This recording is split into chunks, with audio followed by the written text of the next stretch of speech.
संयोजक आणि त्यांची कोटकर साहेबांचा जिहाद क्रमांक यानंतर महाराष्ट्र केसरी गादी विभागाची पुढील लढत शिवराज राक्षे नांदेड लाल काशोम विरुद्ध पृथ्वीराज पाटील कोल्हापूर निळा काशोम दोन्ही पैलवान या जवळ येऊन थांबा।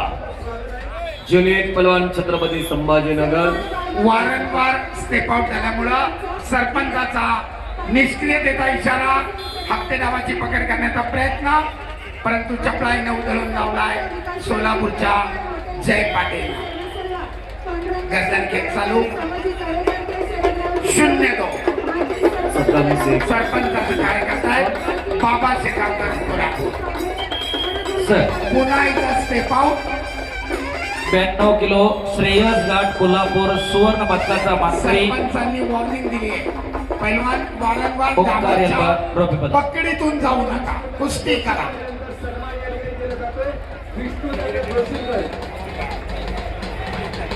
65 किलो ब्रांज पदकासाठी लढत माती ताबा मिळवण्याचा प्रयत्न आणि पुन्हा एकदा स्टेप आउट जुनेद पलवान छत्रपती संभाजीनगर लाल पट्टी आणि सद्दाम शेख कोल्हापूर जिल्हा अ निळी पट्टी।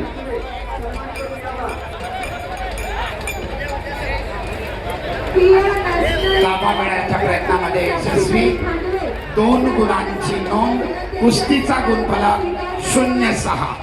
माती आखाडा 2 वरती चालू कुस्तीनंतर 97 किलो जयेश पाटील ठाणे ग्रामीण लाल पट्टी विरुद्ध अनिल गिरमल कोल्हापूर जिल्हा निळी पट्टी तयार राहायचे। 70 किलो गादी विभागामध्ये समित कुमार बारसकर बीड लाल कास्टूम मध्ये चला मॅट 1 वरती रोहित शिरसाट पालघर निळ्या कास्टूम मध्ये चला मॅट 1 वरती 70 किलोला प्रारंभ झालेला इकडं 65 किलो ब्रांज पदकासाठी लढत माती आकडा क्रमांक 1 वरती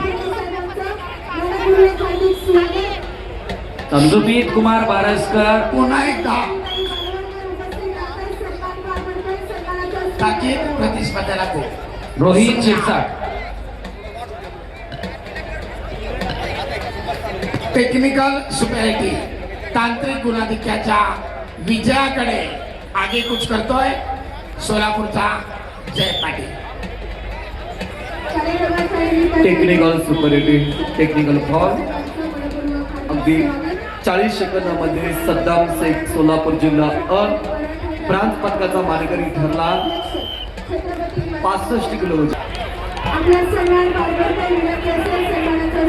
65 किलो सुवर्ण आणि रौप्य पदकासाठी लढत माती आकडा क्रमांक ताबा मिळवत 2 गुणांची वसुली सरपंचांचा इशारा आणि कुस्ती टेक्निकल सुपेरिटी तांत्रिक गुणाधिक्यावर 10 गुणांच्या फरकाने